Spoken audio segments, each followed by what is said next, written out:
এনায়েত প্রভুবাদ আবার একটা ভিডিও বানাইছে। আমি ওটা কইছিলাম পলিটিক্স নিয়ে কসকসানি না করতে। ভারতীয় পণ্য বয়কট আন্দোলনের সময় ওর কুরকুরে নিয়ে উঠছিল। ব্যাপার না, বাতের রোগীদের যেমন আমাবস্যার পূর্ণিমা বাতের ব্যথা জায়গায় ওঠে, তেমনি প্রভুপাদের কিছু বিশেষ বিশেষ সময় কুরকুরে নিয়ে ওঠে। ওরে নিয়ে কিছু বলতাম না, কিন্তু একটা ভিডিও সারিছে, এটা নিয়ে কিছু না কইলেই না। মুশকিল হইলো কইছে বিএনপি নিয়ে। বিএনপির ডিফেন্ড করা তো আমার দায়িত্ব না, দায়ও না, আমি বিএনপি করিও না। কিন্তু বিএনপি ব্যাশিং এর নামে কোন শয়তানিটা শ্রী শ্রী এনায়েত প্রভুপাত করতেছে সেটা দেখায় দেওয়া দরকার, কারণ এটা দেশের জন্য জাতির জন্য জরুরি। আমি ওরে প্রভুপাত বলি কারণ ও হইতেছে বিজেপির বুয়েট শাখার সভাপতি। বাংলাদেশে বিজেপির পলিসি পার্সু করে, ঠিক যেভাবে ভারতীয় পণ্য বয়কটের সময় আমাদের পিছে লাগিয়েছিল, এখন বিএনপির পিছে লাগিয়েছে। তো এটা এখন বিএনপির পিছে লাগা হচ্ছে এখন বিজেপির পলিসি। মানে বিজেপি এখন জানে যে আওয়ামী লীগ তো আসবে না, কিন্তু বিএনপি যেন না আসে ক্ষমতায়, এটাই হইতেছে বিজেপির পলিসি। ও যেটা বলতে চাচ্ছে সেটা হচ্ছে আওয়ামী লীগ খারাপ, অবশ্যই ঠিক আছে, বিএনপি একই রকম খারাপ। বিএনপি একই রকম খারাপ একটা দল, এই বিএনপিকে ক্ষমতা আসতে দেওয়া যাবে না, ফেয়ার এনাফ। তো প্রভুবাদ আওয়ামী লীগের আমলে আওয়ামী লীগের শাসন নিয়ে কি কথা কবে পারছিল আপনারাই বলেন? তখন কিন্তু গোয়ার গু শুকায় গুটা হয়ে গেছিল, সেই সাহস হয় নাই। এখন ওর পৌরুষ জেগে উঠছে, বিপ্লবী হয়েছে, এখন এসেছে বিপ্লবী সাজিতে। ওই সময় কি কি করেছিল আসেন দেখি।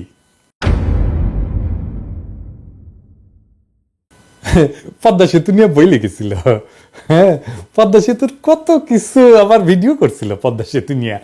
নির্বাচনের আগে হাসিনার যেগুলো মেগা প্রজেক্ট, গুলো মেগা দুর্নীতির প্রজেক্ট, সেগুলো নিয়ে ও ভিডিও বানিয়েছিল। পদ্মা সেতু নিয়ে, মাতার বাড়ি নিয়ে, রামপাল নিয়ে, পায়রা নিয়ে, রূপপুর নিয়ে। রূপপুরে কি পরিমাণে টাকা মারিছে এখন সব খবর বাড়াচ্ছে, কিন্তু ওর কাছে আসে নাই গেলে সেই খবর, ওইটা প্রমোট করে গেছে। ইন্ডিয়া আউটের সময় ও ইন্ডিয়া আউটের পিছে লাগিয়েছিল, কইছিল মনে আছে না? এটা আবার দেখেন, বাংলাদেশের মানুষ নাকি পেঁয়াজ খেয়ে নেশা করে। শুনেন, বাংলাদেশের মানুষ দুইটা জিনিস দিয়ে নেশা করে, একটা হচ্ছে সয়াবিন তেল আর একটা হচ্ছে পেঁয়াজ। আবার দেখেন নসরুল হামিদের ওটি যে ভিডিও বানায় প্রশংসা করে, হ্যাঁ।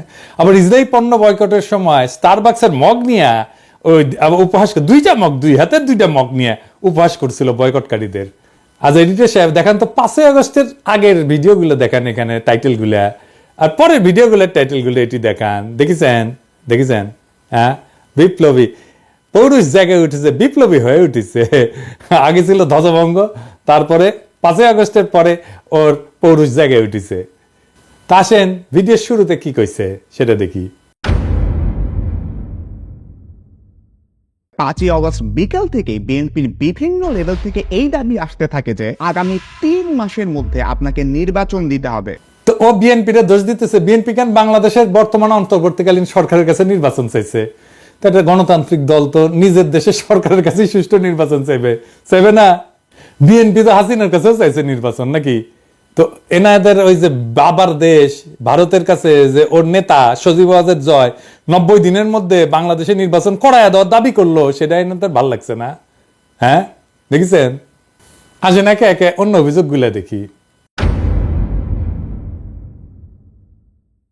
ওই করছে যে মার্কিন দূতাবাসের সূত্র নাকি দাবি করেছে যে তারেক রহমান বিভিন্ন কনস্ট্রাকশন কোম্পানি আর প্রতিষ্ঠানের কাছে চাঁদা চাইছিল। শুনেন, মার্কিন দূতাবাসেরই আরেকটা সূত্র বলতেছে তারেক রহমান কোটি কোটি ডলারের অবৈধ সম্পদ সংগ্রহ করছেন। ঢাকায় আগে একজন মার্কিন রাষ্ট্রদূত ছিলেন যার নাম জেমস এফ মরিয়ার্টি। উনি বলতেছেন তারেক রহমান শুধুমাত্র যে মোনেম কনস্ট্রাকশনের মতন একটা লোকাল কোম্পানির কাছ থেকে ঘুষ খাইছেন এমন না, ওই কি মোনেম কনস্ট্রাকশন তারেক রহমানকে 4.5 লক্ষ মার্কিন ডলার ঘুষ দিছিল।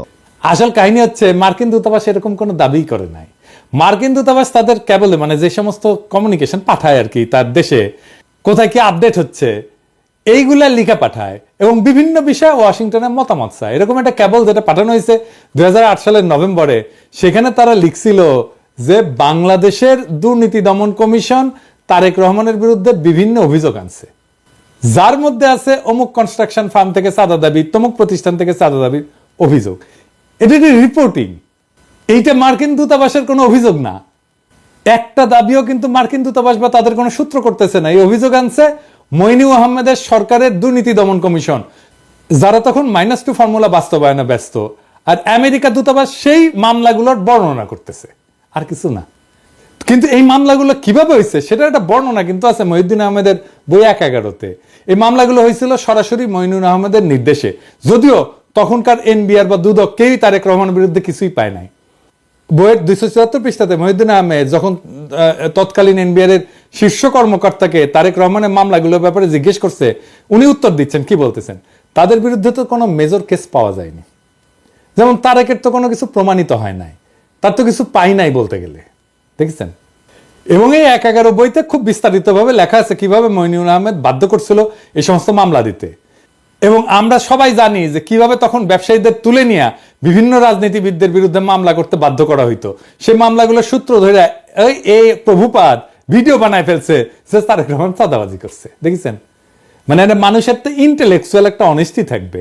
উনাকে আবার ছাত্র পড়ায় বুয়েটে, ছাত্র কি শিখবে ওর কাছ থেকে? ছাত্র সাবজেক্ট কি শিখবে জানি না, কিন্তু নৈতিকতা তো শিখবে না ওর কাছ থেকে। এখন প্রশ্ন হইতেছে যে মামলাগুলো হইলো গত 17 বছর, এই চাঁদাবাজি মামলার অগ্রগতি কি? গোড়ার ডিম, শূন্য। এটা চাঁদাবাজির মামলাও হাসিনা গত 17 বছরের কোনো আদালতে প্রমাণ করতে পারে নাই, এমনকি কোনো বিবাদী এই সমস্ত ভুয়া মামলা চালাইতেও চায় নাই। তো প্রভুবাদ কোত্থেকে পাইলো এগুলা? দেখেছেন কিরকম জাউরা, কিরকম জাউরা। এনায়েতের ভিডিওতে আমিন আহমেদ ভুইয়া নামে এক ব্যবসায়ীর কথা বলছে, যাকে নাকি তারেক রহমান হুমকি দিছিল চাঁদার জন্য। অথচ আমিন আহমেদ ভুইয়া নিজেই দাবি করছে যে তাকে জোর কইরা তারেক রহমানের বিরুদ্ধে মামলা করানো হয়েছিল। তো এডিটর সাহেব আগে দেখান প্রভুপাত কি কইছে।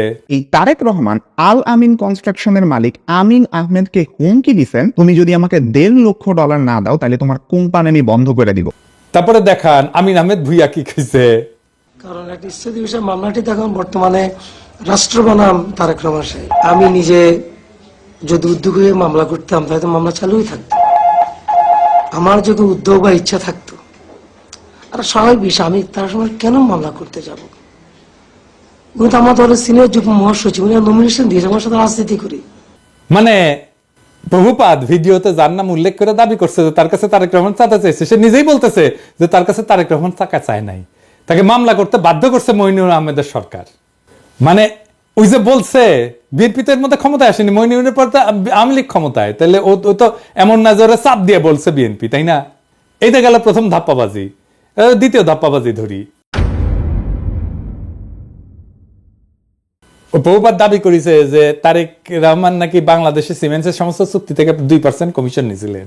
থার্ড এক্সাম্পল সিমেন্স থেকে এই তারেক রহমান এবং তার ভাই আরাফাত রহমান কোকো ঘুষ নিছেন বলে কিন্তু অভিযোগ আছে। একজন প্রত্যক্ষ সাক্ষী জানাইতেছেন বাংলাদেশে সিমেন্সের যত চুক্তি হইতো তার থেকে প্রায় 2% কমিশন এই তারেক রহমান নিতেন।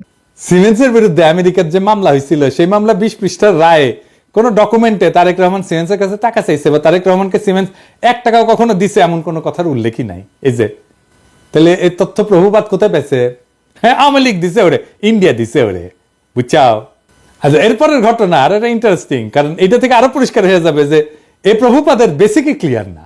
ওই দাবি করেছে যে টঙ্গীতে একটা 80 মেগাওয়াট প্ল্যান্ট নির্মাণের জন্য চীনা কোম্পানি হারবিন তারেক রহমানকে $7.5 লাখ মার্কিন ডলার ঘুষ দিছিল। শুনে 12ই অগাস্ট প্রধান উপদেষ্টার সাথে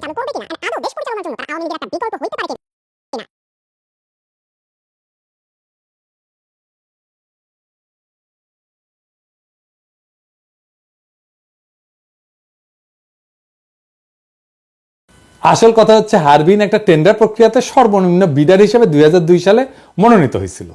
এই দরপত্র নিয়ে কোনো মামলা হয়নি কখনোই। তাই হারবিনকে কাজ দিতে তারেক রহমান ঘুষ দিছিল দাবি ভুয়া, কারণ যার টেন্ডার সর্বনিম্ন হয় সে তো এমনি কাজ পাবে। মামলাটা আসলে কি ছিল? মামলাটা ছিল হারবিন এবং তাদের বাংলাদেশের পার্টনার নির্মাণ কনস্ট্রাকশনের টঙ্গীর বেসিক শিল্পনগরীতে যে পাওয়ার প্ল্যান্ট বানানোর কাজ পায় সেটার ওয়ার্ক অর্ডার নিয়ে। খাদিজা বেগম গিয়াসউদ্দিন আল মামুনকে দিয়ে পাওয়ার প্ল্যান্টের ওয়ার্ক অর্ডারটা তাড়াতাড়ি বের করে আনে। তো এটা কনসালটেন্সি ফি হিসেবে কিছু টাকা দিছিল বলে খাদিজা বেগম নিজে দাবি করছে আদালতে। খাদিজা বেগম পুরা মামলা কোথাও বলেন নাই যে এই টাকা তারেক রহমান খাদিজা বেগমের কাছে চাইছে বা দিতে বাধ্য করছে। তাই 2013 সালে এই মামলায় তারেক রহমানের নাম ছিল, কিন্তু তারেক রহমানকে খালাস দেয় আদালত। মানে হাসিনার আমলে তারেক রহমান আদালত থেকে খালাস পায়, হাসিনার আমলে। কিন্তু যে বিচারক খালাস দেয় সে আবার খালাসের রায় দিয়ে দেশে থাকতে পারে নাই, তার এসকে সিনহার মতো দেশ ছাড়া করে বাধ্য করা। উনি মানে ফিনল্যান্ডে আছেন। এরপর প্রভুপাদ দাবি করেছে যে তারেক রহমান নাকি বসুন্ধরা গ্রুপের কাছ থেকে 21 কোটি টাকা নিয়েছিল একটা মামলার বিচার প্রভাবিত করতে। বসুন্ধরা গ্রুপের মালিকের একজন ছেলে আছে, নাম হচ্ছে শাফিয়াত সোবহান স্থানভীর। ইনি কিন্তু আনভীরেরই ভাই। তার বিরুদ্ধেও একটা খুনের মামলার বিচার প্রভাবিত করতেও তারেক রহমান 21 কোটি টাকা নিয়েছিলেন বলে অভিযোগ আছে। এই গল্পটা তখন ডিজিএফআই বানায় পেপারগুলোকে খাওয়াইছিল, যেটা 2016 সালে ডেইলি স্টারের মাহফুজ আনাম নিজেই স্বীকার করছে। সে বলছে ডিজিএফআই বানানো গল্প ছাপানোতে তার ব্যাড এডিটোরিয়াল জাজমেন্ট ছিল। ভুয়া গল্পটা হাসিনার ইন্ডিয়ার দালাল এনায়েত আজকে ওই জেনজিদের খাওয়াইতে আসছে, কোন ধরনের রিসার্চ না কইরাই। কিরকম জাউরা দেখেন। আকবর সোবহান সাহেবের ছেলেকে বাঁচানোর জন্য তারেক জিয়া এত কোটি টাকা দিচ্ছে, একদম ফিগারটা সহ উল্লেখ ছিল, 50 কোটি টাকা দিচ্ছে। এটা খুব সুন্দর তুমি ইস্যু করো। প্রথমে তোমাকে বলতে হবে ডেইলি স্টারে ছাপা হয় না, শুধু প্রত্যেকটা আপনারা লিড করেছেন এটা। না না, প্রত্যেকটা, আই ডোন্ট রিমেম্বার দ্যাট। না আমার মনে আছে না, এই প্রত্যেকটা কাগজে ওটা ছেপেছে। আমি মনে করি যে আমার সাংবাদিকতার সময়ে, ওই সময়ে ডিজিএফআই এর দেওয়া নিউজ আনসাবস্টেন্টিয়েটেড, আমি যেটা ইন্ডিপেন্ডেন্টলি প্রমাণ করতে পারি নাই, ওটা আমি লিখেছি, ইন্ডিপেন্ডেন্টলি ভেরিফাই করতে পারছি না। কিন্তু তুমি যদি আমাকে জিজ্ঞেস করো, আমার সাংবাদিক জীবনে, এডিটরের জীবনে ওটা হচ্ছে একটা বিরাট ভুল। আমি ভুল করেছি। ওই সময় ডিজিএফআই এর দেওয়া নিউজ আমার ছাপানো উচিত হয়নি। ইট ওয়াজ এ ব্যাড এডিটোরিয়াল জাজমেন্ট। আমি অপকটে স্বীকার করি। কিন্তু ঘটনা হচ্ছে যে যতগুলো দুর্নীতির অভিযোগ আনছে তারেক রহমানের বিরুদ্ধে, সবগুলো 111 সরকার, এবং 111 তো আপনারা জানেন এটা ইন্ডিয়ার সরকার ছিল, তাই না? এই 111 সরকার ইন্ডিয়া হাতে বাংলাদেশকে তুলে দেয়। এই যে ওই সময় 111 ডিজিএফআই, মানে যারা আসলে ইন্ডিয়ার বানানো জিনিস, বানানো তরকারি খাওয়াইছিল, সেই জিনিসটা খাওয়াইতেছে প্রভুপাদ আইসকা জেনজিদের। এবার আসেন খাম্বানিয়া মিথ্যাচারের আলাপটা করি। ওই 111 সরকারের সময় খাম্বা দুর্নীতি সহ বিদ্যুৎ খাতের দুর্নীতি তদন্তে ওরিব ইউনিভার্সিটি বুয়েটের সাবেক ভিসি আব্দুল মতিন পাটোয়ারির নেতৃত্বে একটা তদন্ত কমিটি তৈরি করা হয়েছিল। সেই রিপোর্টটা পর্যন্ত এখনো প্রকাশ হয়নি। খোঁজ নিয়ে জানা যায় যে এই সময় 100 কোটি টাকা মূল্যের খুঁটি সংগ্রহ করছে এরকম 4টা প্রতিষ্ঠান ছিল।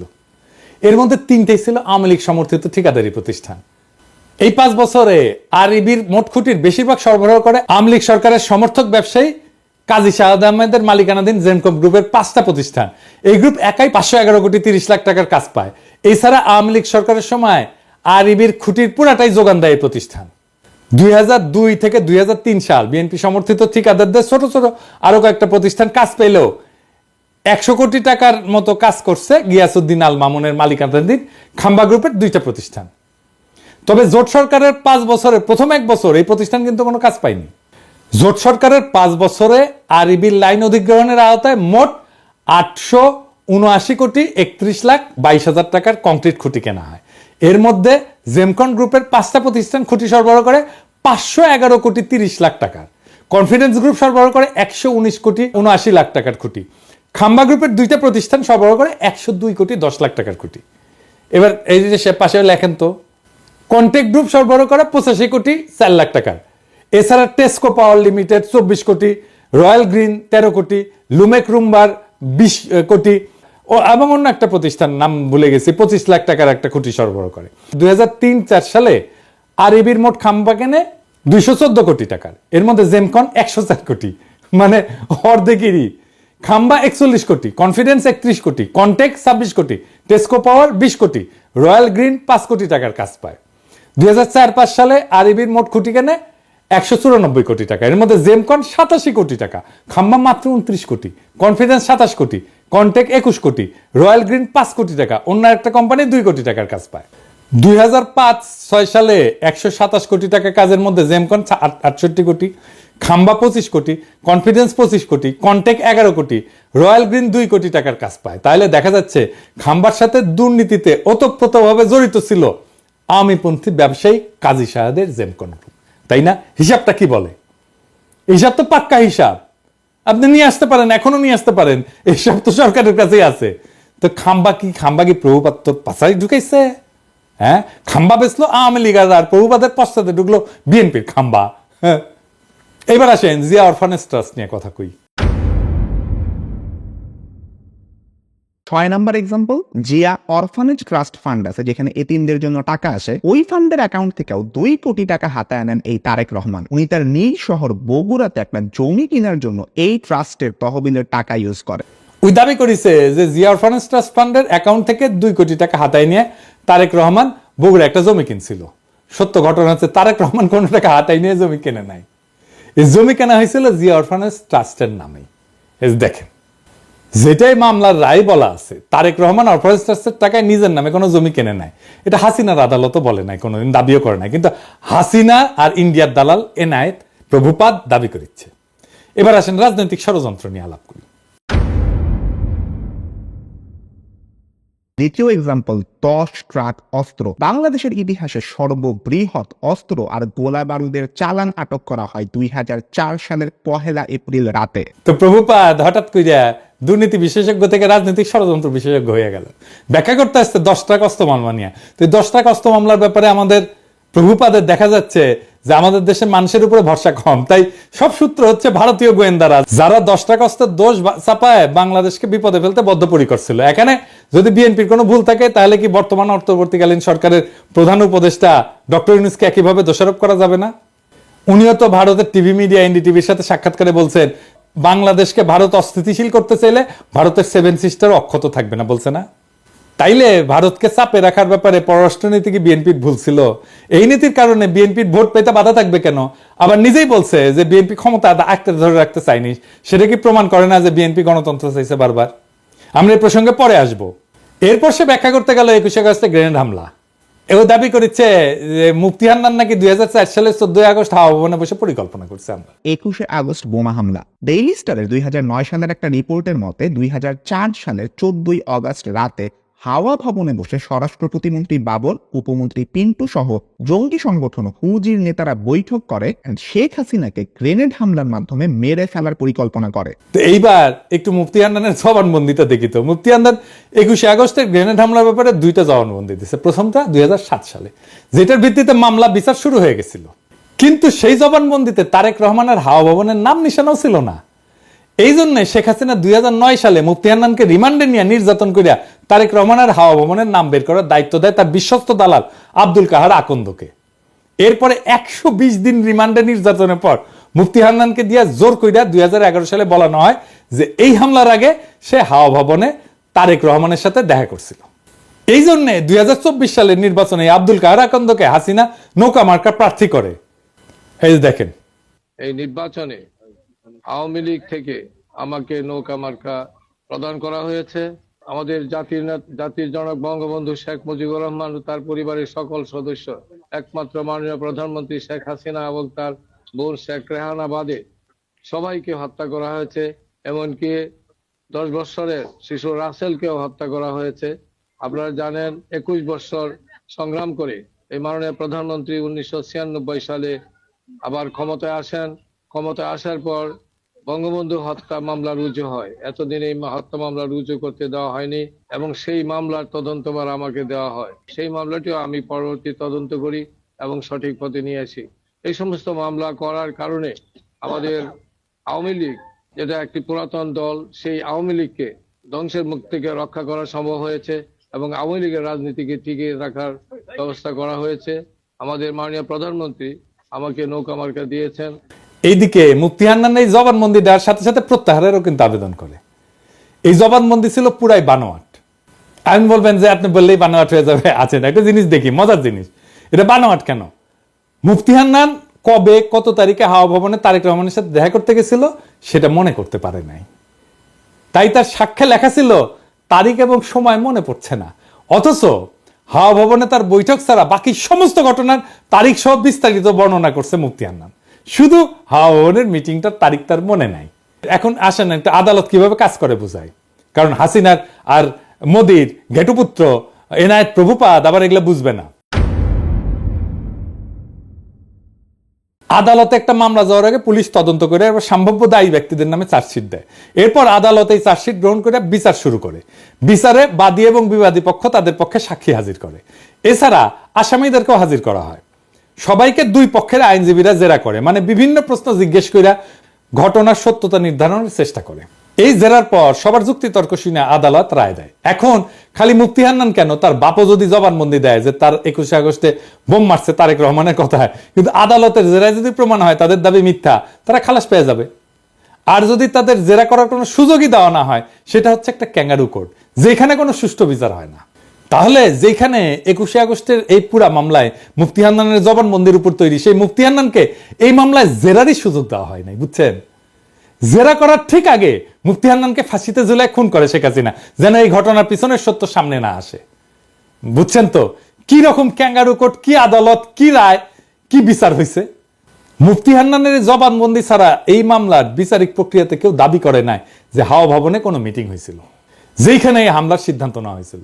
আর মুফতি হান্নানকে অকথ্য নির্যাতন করে একটা জবানবন্দি আদায় করলে সে জবানবন্দির কোথাও এই মিটিং এর তারিখের উল্লেখ নাই, আগে বলছি। কিন্তু হাসিনার দালাল, ইন্ডিয়ার দালাল এনায়েত প্রভুপাত জেনে গেছে যে মিটিং ঠিক 14 আগস্ট হয়েছিল।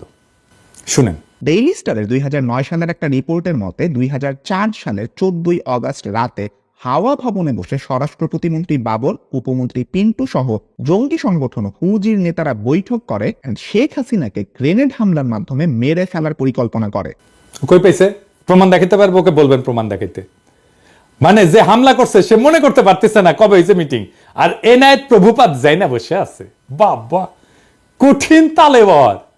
দেখেছেন, অপরাধী সব জায়গায় তার অপরাধের চিহ্ন রেখা যায়।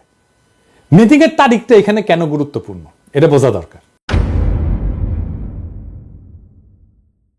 মিটিং এ যারা উপস্থিত ছিল তারা সবাই রাষ্ট্রের গুরুত্বপূর্ণ ব্যক্তি, 2 জন এমপি, গোয়েন্দা বাহিনী প্রধান, তারেক রহমান নিজে। তো এত গুরুত্বপূর্ণ মানুষ যাদের প্রত্যেকের সাথে তো অনেক লোক থাকে, তাই না? তাদের এপিএস থাকে, বডিগার্ড থাকে, ড্রাইভার থাকে, আরো অনেক স্টাফ থাকে তাদের সাথে। কিন্তু কেউ কিন্তু একা না, আমাদের মতো না, সাধারণ মানুষ না। তাদের প্রত্যেকটা মিটিং এর শিডিউল থাকে, যেগুলো তার পিএসরা ম্যানেজ করে। এবং অনেকের সাথে মিডিয়ার লোকজনও থাকে তো সার্বক্ষণিক, তাই না? এখানে তো দেখবে কোথায় যাচ্ছে, কি করতেছে, সব জায়গায় মিডিয়ার লোকজন থাকবে। তাই রাষ্ট্রীয় দায়িত্বপ্রাপ্ত কোনো গুরুত্বপূর্ণ ব্যক্তি কোনো নির্দিষ্ট তারিখে মুফতি হান্নানের যদি উল্লেখ করতো, তাহলে বের করে ফেলা যেত যে গুরুত্বপূর্ণ ব্যক্তিরা সেদিন হাওয়া ভবনে ছিলেন না, এই পুরো মামলায় ডিসমিস হয়ে যেত। তাই সরকারি এই বানোয়াট জবানবন্দিতে জোর করে মুফতি হান্নানকে দিয়ে দেখায়, যেখানে যখনই তারিখের কথা আসছে তখন মুফতি হান্নানকে বলতে হয়েছে যে তারিখ আর সময় মনে নাই। এই এমপি, এতগুলো এমপি, 2 জন এমপি, স্বরাষ্ট্রমন্ত্রী, তারপরে তারেক রহমান, এতগুলো লোকের একটা দিন হাওয়া ভবনে গেছে, ওইটা বাইর করা যাবেই যাবে যদি এটা ঘটে থাকে সত্যি সত্যি। কিন্তু এত বুদ্ধি ওর মাথার থাকলে তো ওর তো আর ইন্ডিয়ার দালালি করতে হয় না, হাসিনারও দালালি করতে হয় না। এরপরে প্রভুপাত দাবি করছে যে বিএনপি নেতারা নাকি বাংলা ভাইয়ের জেএমবি কে পৃষ্ঠপোষকতা করছে। বিএনপি জামায়াত জোট সরকার জঙ্গি গোষ্ঠীকে তোষণ করত, তাদেরকে পালতো এন্ড পরে নিজেদের কাজেও ব্যবহার করছে। তার সোর্স কে জানেন? নূর মোহাম্মদ, কিশোরগঞ্জ থেকে নৌকা মার্কা নিয়ে ভোট ডাকাতি করে যে তা আওয়ামী লীগের সাবেক সংসদ সদস্য। এই লোক নিজেই ছিল বাংলা ভাইদের দোসর। আলী রিয়াজের যে Islamic militancy Bangladesh complex web, এই বইয়ের 52 পৃষ্ঠায় উল্লেখ আছে নূর মোহাম্মদ 2004 সালে রাজশাহী রেঞ্জের ডিআইজি হিসেবে গণমাধ্যমকে বলছিল যে বাংলা ভাই এবং তার বাহিনী বামপন্থী সরবরাহদের ধরতে সাহায্য করছে, এবং তিনি নিজেই স্থানীয় পুলিশ বাহিনীকে নির্দেশ দিয়েছেন তাদের সহায়তা করতে। তাহলে দেখেন বাংলা ভাই আসলে কারা সাহায্য করছে। তো এইসব কইরা বিএনপিকে বিপদে ফেলে আওয়ামী লীগের নমিনেশন যেটা ভোট ডাকাতকে সূত্র ধরে এনায়েত প্রভুপাত বলতেছে যে বিএনপির নেতারা নাকি জঙ্গিদের পৃষ্ঠপোষকতা দিচ্ছে। তবে এটা সত্য যে জেএমবির এই ঘটনা বিএনপির ক্ষমতা হারানোর কারণ। কিভাবে এটা একটু দেখি। একটা রাষ্ট্রে বল প্রয়োগের একচেটিয়া কর্তৃত্ব থাকে আর কারণ না, রাষ্ট্রের কাছে। এই কর্তৃত্ব আর কারো কাছে চলে গেলে বল প্রয়োগের দ্বিতীয়, তৃতীয়, চতুর্থ যদি জিনিস তৈরি হয়ে যায় তাহলে রাষ্ট্র ক্ষমতাহীন হয়ে যায়। হাসিনার পুলিশ আমাদের মারবে, এটাই নিয়ম। যতদিন আমাদের একচেটিয়া ভাবে মারতে পারবে ততদিনই হাসিনার ক্ষমতা। আমরা যখন ঠোলা মেয়েরা ঝুলে রাখতে পারলাম না তখনই হাসিনা পলাইলো, বুঝছেন? তা খালেদা জিয়া সরকার ক্ষমতায়, যেখানে বাংলা ভাই প্যারালাল একটা বল প্রয়োগ করে, তাহলে খালেদা জিয়ার ক্ষমতা কোথায় থাকে? থাকে না তো। রাষ্ট্রের 2টা ক্ষমতা থাকে না, এক বনে 2 বাঘ থাকে না, এক বনে একটাই বাঘ থাকে। আমরা বাঘ হয়ে উঠতে পারছিলাম জন্যই হাসিনা পলাইছে, বুঝছাও? বাংলা ভাই ওইখানে তাণ্ডব করতেছে, আর বিএনপির মন্ত্রীরা বলতেছে বাংলা ভাই মিডিয়ার সৃষ্টি। এটা তো বিএনপির দোষ। যদিও 2005 সালে 17 আগস্ট যে জেএমবি আত্মপ্রকাশ করে, তারপরে 1 বছরের মাথায় জঙ্গি সংগঠনের সমস্ত নেতাকে গ্রেপ্তার করে পুরো সংগঠনটা ভেঙে দেওয়া হয়। এটা নিয়ে টাইম ম্যাগাজিন একটা প্রচ্ছদ প্রতিবেদনও করে, কিন্তু ড্যামেজ যা হওয়ার তা হয়ে গেছে ততদিনে। গ্রেনেড হামলা নিয়ে কথাটা বলি, যে গ্রেনেড হামলা নিয়ে বিএনপির লোকেরা নানা কথা বলে হাসিনায় তদন্ত করতে দেয় না, কিন্তু এটাও সত্য।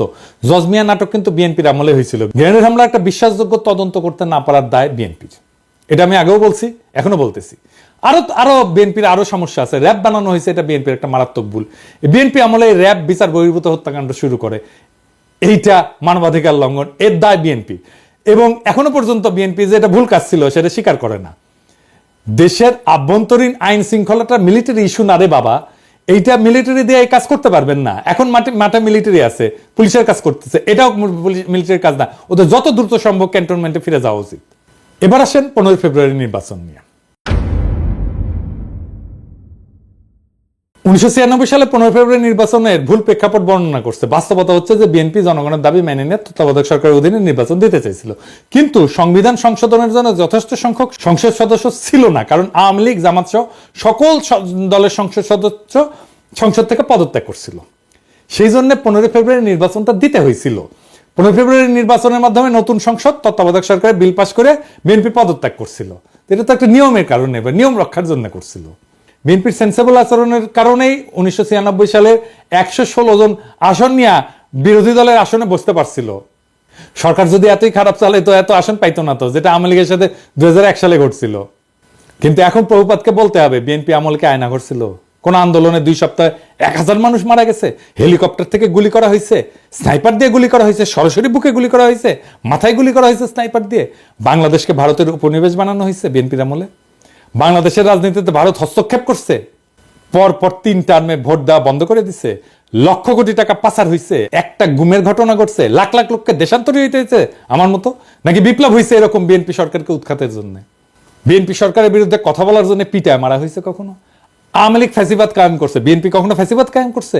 বিএনপি 57 জন সেনা অফিসারকে মারছে বিদ্রোহের নামে। বিএনপি রাতের আধারে আলেমদের মাইরা লাশ গুম করছে। বিএনপি আমলে দুর্ভিক্ষ হয়েছে, এরপরে বলে বিএনপি আওয়ামী লীগ এক। স্বাধীনতার পর আওয়ামী লীগ 25 বছর শাসন করছে, বিএনপি করছে 15 বছরের মতো। আওয়ামী লীগ মাত্র একবার শান্তিপূর্ণভাবে ক্ষমতা হস্তান্তর করছে, 2 বার তাকে নির্বাচন দিয়ে হটানো যায় না, রক্তাক্ত বিপ্লব করে হটাইতে হয়েছে। হ্যাঁ, সালের আমি জাউরা সিল দেই নাই না? হ্যাঁ, দেন এডিটরশিপ দেন, জাউরা সিল দিয়ে দেন, 2 বার দেন, 3 বার দেন।